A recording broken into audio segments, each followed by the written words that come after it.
Takže za cenu šrotu ministerstvo obrany predalo techniku, ktorá môže mať hodnotu 10 miliónov. Áno. A ten predaj bol dokončený až za vás. Podľa vás bolo to rozhodnuté predtým, ale až za vás... Je to moja vina, pán Šnídl. Je to celá moja vina. Viete, pán Šnídl, naozaj nekontrolujem šrotovisko v Nemecke. Nebol som tam bohužiaľ za svojho fungovania.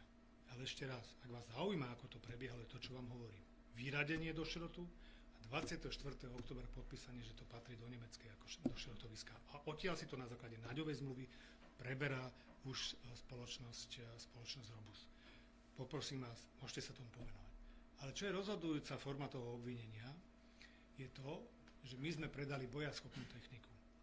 A pán Naď chcel, že teda my sme ju predali bojaschopnú. A faktom sa ukázalo, že tento šrot a predaj tohto šrotu za týchto podmienok, ktoré vy hovoríte, podpísal pán Naď.